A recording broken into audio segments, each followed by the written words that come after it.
তৈরি করে দেখাবো ঝরঝরে গাজর মটরের পোলাও। আপনি এই পোলাওটা যে কারোর সামনে দিলেই তার এই পোলাও দেখে আর এই পোলাওয়ের স্মেলে তার মনটা একদম খুশি খুশি হয়ে যাবে। তাহলে চলুন কথা না বাড়িয়ে গাজর মটরের পোলাও তৈরির পুরো প্রসেসটি দেখে আসি। গাজর মটরের পোলাও তৈরি করার জন্য প্রথমে একটি পাত্রে দিয়ে দিচ্ছি 1 কাপ পরিমাণ রান্নার সয়াবিন তেল। তেল যখন হালকা গরম হয়ে আসবে এ পর্যায়ে দিয়ে দিচ্ছি 4-5 টুকরো দারচিনি, 3-4টি এলাচ, 2-3টি লং, 2-3টি তেজপাতা, 2 টেবিল চামচ টক দই, দিয়ে দিচ্ছি আদা রসুন পেস্ট একসাথে 1 টেবিল চামচ। মশলাগুলো হালকা একটু ভেজে নিয়ে এই পর্যায়ে দিয়ে দিচ্ছি 1 কেজি চালের জন্য 1.5 কেজি পরিমাণ ফুটন্ত গরম পানি। পানি বলক হয়ে আসলে এই পর্যায়ে দিয়ে দিচ্ছি 1 টেবিল চামচ পরিমাণ লেবুর রস। এই পর্যায়ে দিয়ে দিচ্ছি 1 কেজি পরিমাণ চিনি গুঁড়া পোলাওয়ের চাল।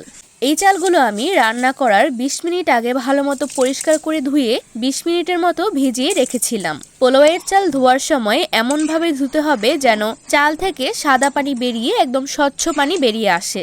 এতে করে পোলাও রান্নার পর ঝরঝরে হবে। দিয়ে দিলাম 1 টেবিল চামচ পরিমাণ বাদাম বাটা।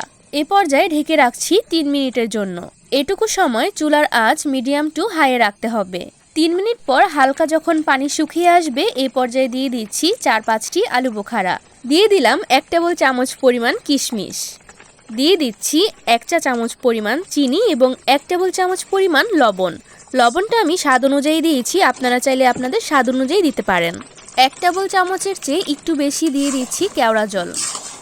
একটু নেড়েচেড়ে ভালোভাবে মিশিয়ে নিয়ে দিয়ে দিচ্ছি 1/2 কাপ পরিমাণ হালকা সেদ্ধ করা মটরশুঁটি, 1/2 কাপ পরিমাণ চিকন করে পলে নেওয়া গাজরও আমি আগে থেকে হালকা সেদ্ধ করে নিয়েছি।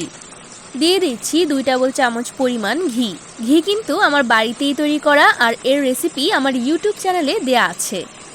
দিয়ে দিলাম 6-7টি কাঁচামরিচ। হালকা নেড়েচেড়ে ঢেকে দিচ্ছি 5 মিনিটের জন্য। চুলার আঁচ মিডিয়াম টু লোয়ে রাখতে হবে আর হাঁড়ির নিচে একটি পাতলা তাওয়া দিয়ে দিচ্ছি। 5 মিনিট পর এ পর্যায়ে দিয়ে দিচ্ছি 1 টেবিল চামচ পরিমাণ গুঁড়া দুধ। আপনারা চাইলে এখানে গুঁড়ো দুধের পরিবর্তে মাওয়া দিতে পারেন, এতে করে পোলাওয়ের টেস্ট অনেক বেশি বেড়ে যাবে। মাওয়া তৈরি করার রেসিপিও কিন্তু আমার ইউটিউব চ্যানেলে দেওয়া আছে, আপনারা চাইলে দেখে নিতে পারেন, খুবই সহজ। ভালোভাবে নেড়েচেড়ে ঢেকে দিচ্ছি 10 মিনিটের জন্য। এ পর্যায়ে চুলার আঁচ থাকবে একদম লোয়ে। 10 মিনিট পর ঢাকনা উঠিয়ে দেখুন তৈরি হয়ে গেল ঝরঝরে অসম্ভব মজার গাজর মটরের পোলাও।